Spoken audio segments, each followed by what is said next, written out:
The small things in your life matter. And these are the things that just happen every day to you. Things like getting up in the morning, doing your morning routine, what classes you're going to take when you go to school, if you've got a job, driving to and from work. All of these kind of small things are the things that God cares about. And we talked about that in one of the videos earlier this week. But these are the experiences of life. And God wants to be intimately involved in all of your experiences, not just the big stuff, but even the little stuff. So we're going to look at how the Father does those things. So one of the things is, and if you know me, if those of you who are part of our congregation know that Marco loves triangles. I'm a guy about shapes. So we're going to look at this triangle, and it starts at the top with the Father. The Father is always there, always wanting to have a relationship with us, his children. But one of the things that's really important about having a relationship is about knowing those you have relationships with. He wants us to know him, and he wants to know you. In fact, God the Father is the one that knows you better than anyone else. There's an awful lot of talk in this world lately about the only way that you can really know your identity is by looking inside yourself. Well, I have to say that there's a mistake there.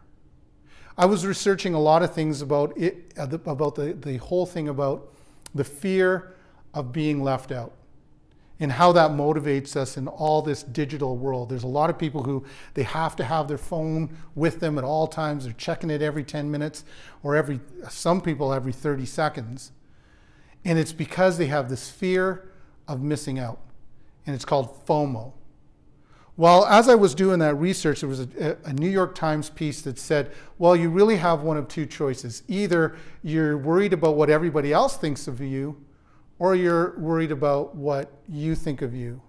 And so their solution was, you should only be concerned about what you think about yourself. That your identity comes from within. But there's a real problem with this way of thinking. If you don't know who you are and you're trying to discover who you are and you're working through that, how can you be the one to tell you what your identity is?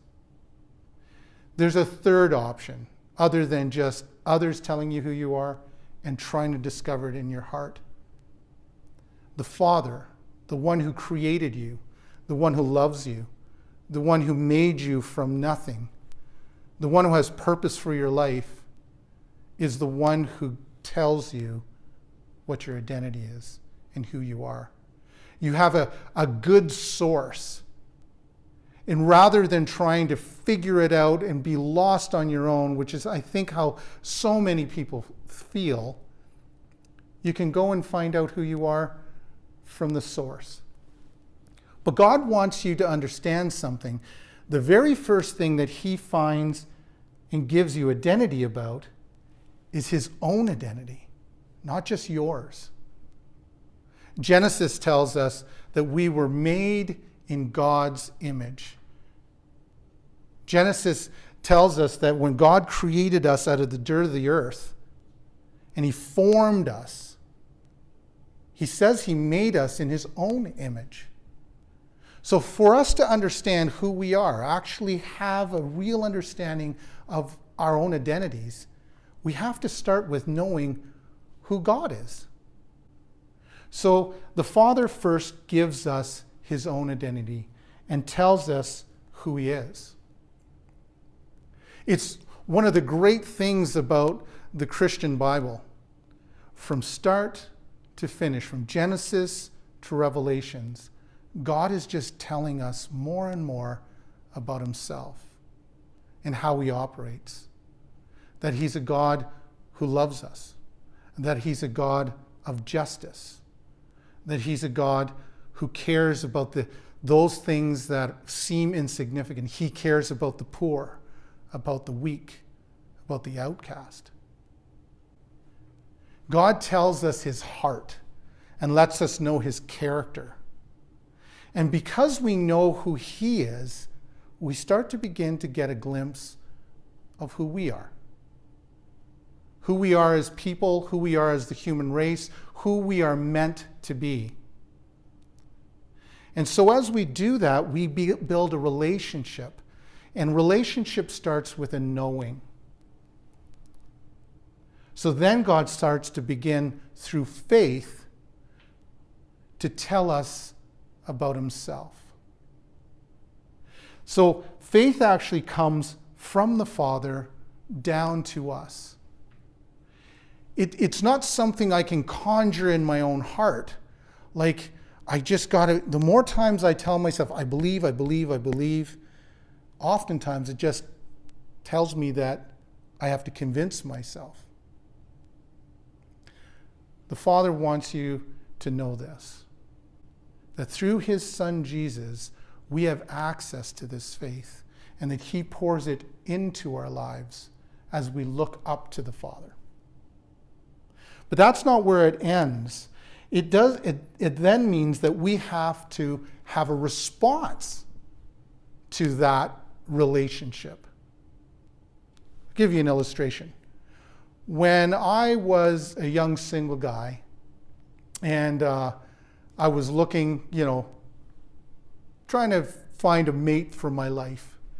And I had some other girlfriends and that sort of stuff. And when I met my wife, when I met her before she was my wife and we were dating, I had all of these feelings and these emotions, and so did she.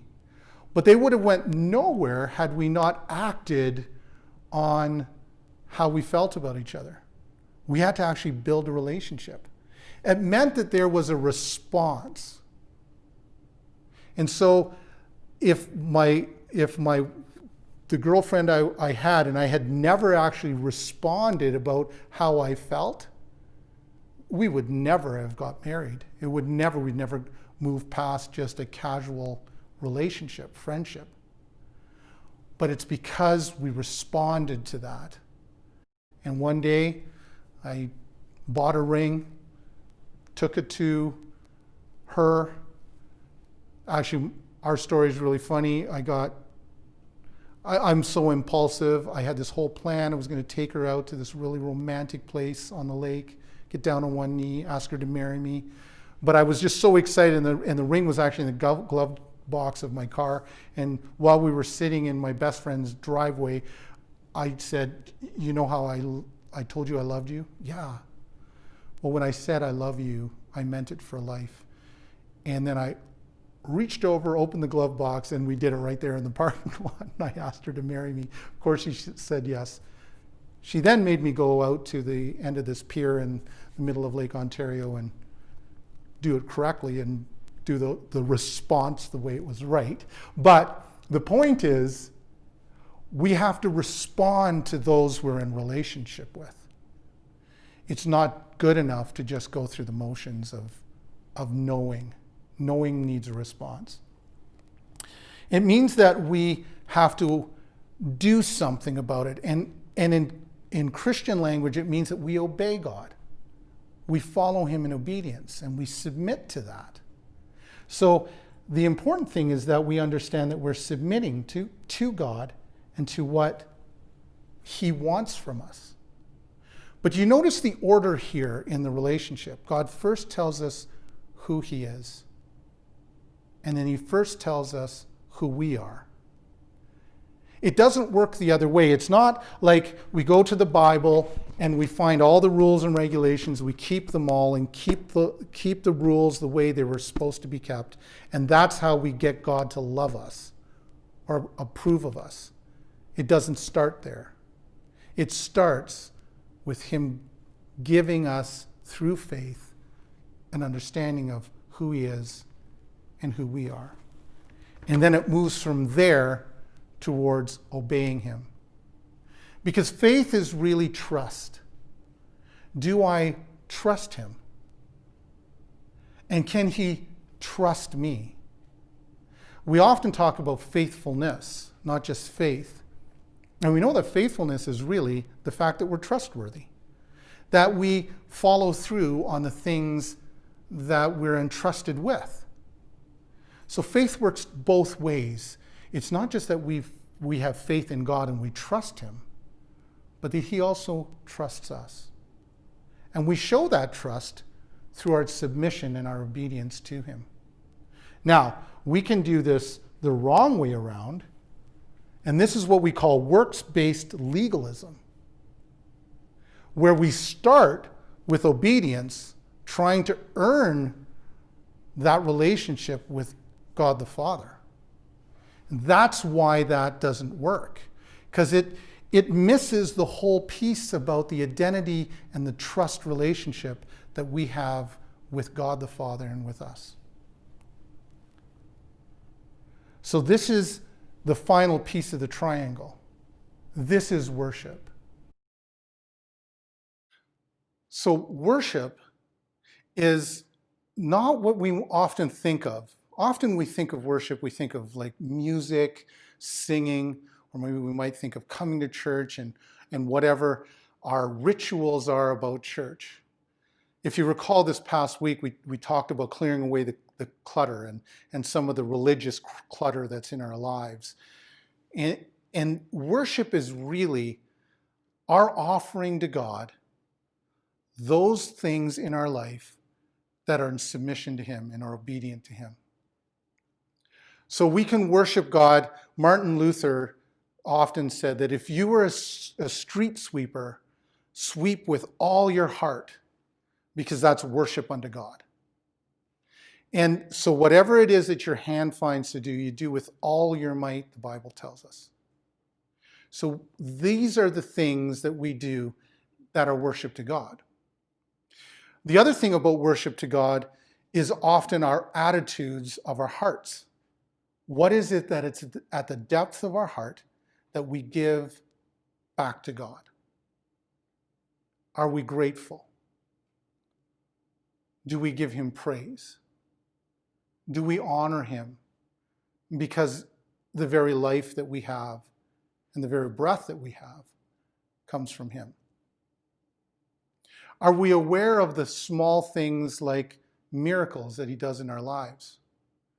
Things that look like chance, but often when you think of it, too many coincidences had to have happened for these things to have happened in our lives.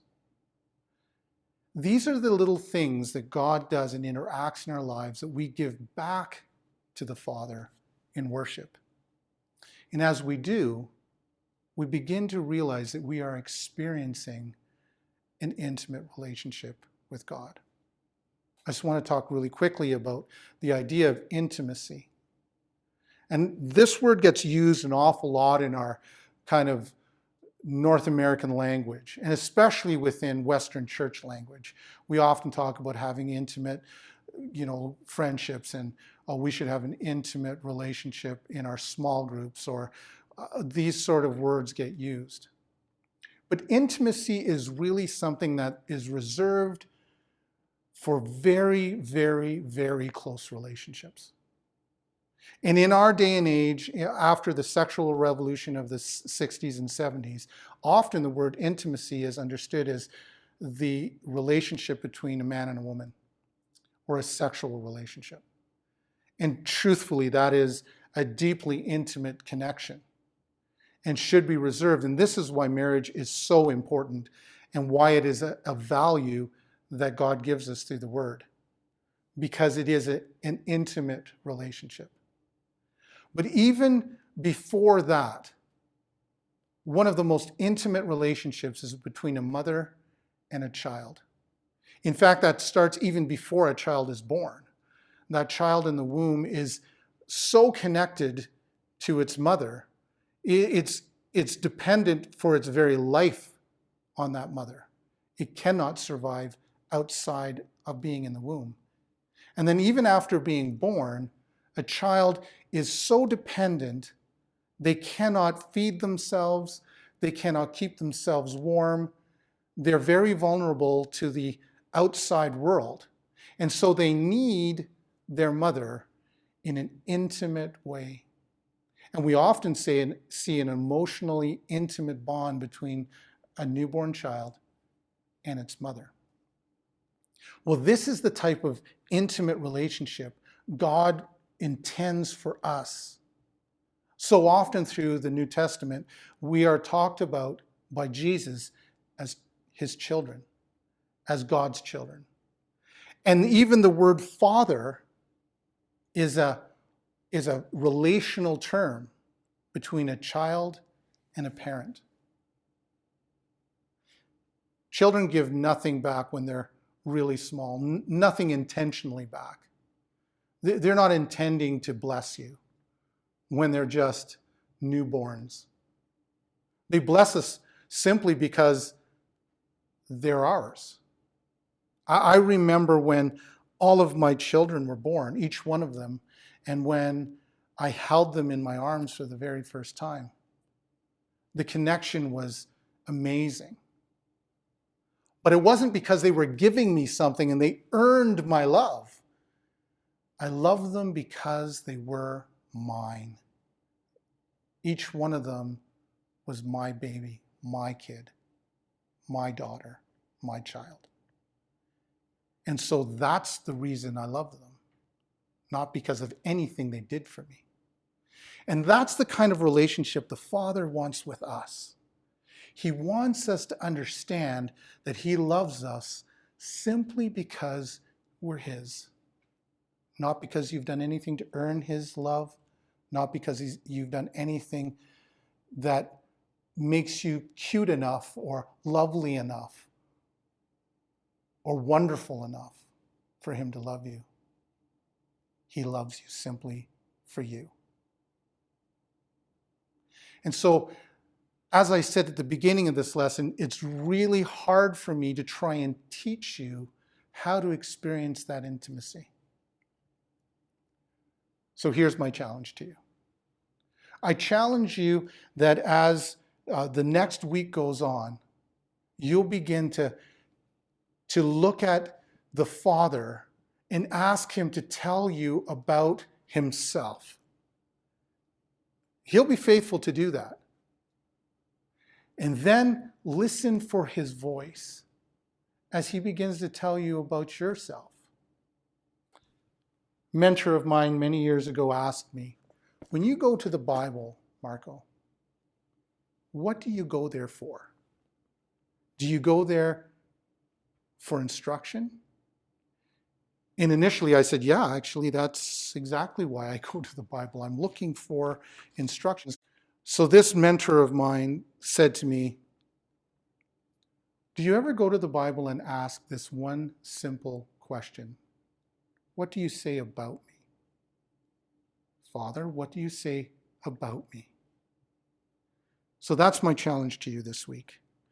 As you read the Word, or as you pray, or as you interact with other Christians, will you do this simple thing? And in the foremost of your mind, ask in that moment, Father, what are you saying about me? Because in that, he will tell you how he feels about you. And that is how you build intimacy with the Father. Thanks, and we'll see you next week.